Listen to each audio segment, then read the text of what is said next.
everyone, welcome to Pai's Kitchen. A couple of weeks ago, I went to an Italian-Japanese fusion restaurant and I had a pasta dish that I instantly fell in love with and I was determined to recreate it and share it with you guys. It was spaghetti with a Masago cream sauce. And Masago, if you don't know, it is capelin roe. So the little fish roe that are outside of your sushi sometimes, yep, these little guys. And you can get them quite easily at a Japanese grocery store. Okay, they come in a pack like this for my store. And it's a really simple pasta, super delicious. Let's get started. So the first thing I'm going to make is a dashi. And dashi is the Japanese broth that is a base for so many different dishes, including your miso soup. So I am making katsuo dashi, which is simply katsuobushi, which is dried bonito flakes. Really, really great smoky flavor. Steeped in hot water for about 10 minutes or so. Basically do this first, get your other ingredients ready. By the time you're ready to use it, it'll be ready for you. Now the sauce. Very simple. I've got here some Japanese mayonnaise, and Japanese mayonnaise, you smell it and it's like, yep, I recognize that in my California roll or my sushi of some sort. It comes in a bag like this, QP with a little child, very cute. And it's a bottle in a bag, interesting packaging, but make sure you've got the Japanese, the original QP, because I think that tastes the best. There are lots of copycat ones out there. And this is just going to give the sauce a nice richness and also that distinctive Japanese mayo flavor. So to this, I'm going to add some cream. This is whipping cream. And I'm just gonna stir it in. There we go. A little bit of soy sauce, and I'm using Japanese soy sauce here. All right, so now the Masago goes in. So I just want to give you one last look at the little eggs here. They are smaller than tobiko. So tobiko is another kind of fish eggs that are out there, different kinds of fish. And I don't know if it's substitutable for this dish. It probably is. I haven't personally tried it. Mildly salty. It's got sort of an ocean flavor. And it's going to give a nice color to the sauce as well. Time for the dashi. Roughly strain out about a quarter cup. Trying my best to not get the fish flakes in there. And that also goes into my sauce. Oh, I just love that smell.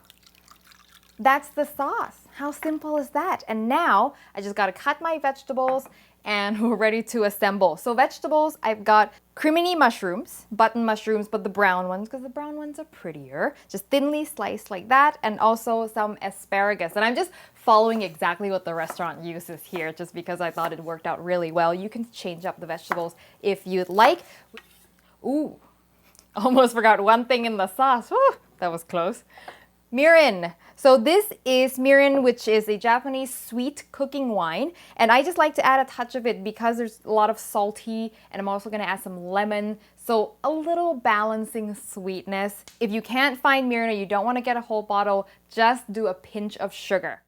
All right, I'm using spaghetti for this. And if you've seen my pasta episode, you know that I always go for pasta with a matte, rough surface, okay? That roughness is gonna help the pasta hold on to the sauce, which is nice for this particular sauce because it's quite light. Okay, so I'm gonna drop the pasta in my boiling salted water right before I'm starting the sauce. I set the timer for 1 minute less than what the package says, okay, because I want the pasta to finish cooking in the sauce. A little oil, and I want the mushrooms to get some browning. So I'm just gonna lay them flat and not touch them for a while. Got some browning around the edges, so I'm gonna flip them. Now the mushrooms like to curl up, so it can be hard to get browning on the first side, I find. Give that a few more seconds. So once you see the mushrooms starting to look a bit like they're wet, that's your cue for asparagus. And I'm just gonna season them just with a splash of soy sauce. There we go. Ooh, it's getting smoky here. Okay, that looks perfect. I'm gonna turn that off for now, just so the pan cools down a little bit, because the next thing I'm gonna do is I'm gonna add the sauce. And right now my pan is smoking hot, as you can see, so I don't want the sauce to just instantly evaporate. This is what happens when you cook with this portable stove. It is insanely powerful. So now I'm going to pour my sauce mixture in. Ooh, look at that color, so pretty. And I'm gonna turn my heat back on. And then I'm gonna let this sauce reduce slightly and allow the mushrooms and the asparagus to absorb some of that sauce flavor. And now I'm gonna turn the heat off. The sauce has been reducing for maybe just 30 seconds. You don't need a lot. Okay, I've got 3 more minutes to go, and then when my pasta is ready, it goes in here and we're almost done. Yay! So my pasta, just finished. I'm gonna turn this back on. So my pasta should be slightly undercooked right now. So it's gonna go straight into the sauce. And I'm only making 1 portion here. And then it looks really soupy now, but remember the pasta still gotta cook a little bit and it'll slowly absorb all that liquid. You wanna turn this off when it still looks too wet because it always looks like there's more liquid now. By the time you go to plate it and everything, it cools down, it's not going to have as much liquid as you think. So I'm gonna finish it off with a quick squeeze of lemon juice just to freshen and brighten it up because there's a lot of richness and creaminess in here, right? And that's it, it's time to plate. How easy was that? All right. Look at this beautiful pasta. Oh, look at that. And see, there's not actually that much sauce, right? I think the bubbling always tricks you in thinking that there's more sauce than there actually is. That looks so good. Now, I'm going to add some freshness with some herbs. I've got here some shiso, which is a Japanese herb. It's a very distinctive taste. I can't really describe it to you. It's herbaceous, a little cooling and minty. If you don't have it, just put in some green onions. When you weren't looking, I went and fried up an egg. At the restaurant where I had this dish, they also make a sunny side up egg, an optional topping, and I think it goes so well together. It's perfect because now there's protein. And this is a must-have.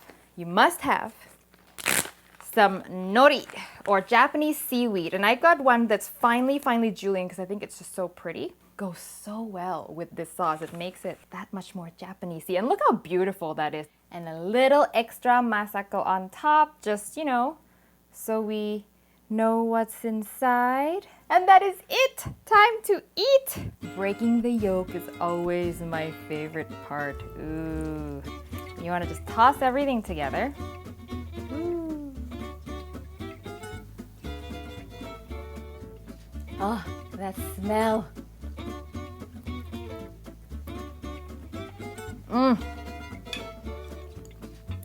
Oh, so good. It's got the most iconically Japanese flavors in there. I can't really describe it to you, but if you taste it, you'll know what I mean. The dashi and the masago combine to give sort of like an oceany flavor, but it's mild. It's not fishy like Thai fish sauce might be. Creamy, super creamy, yet it's quite light.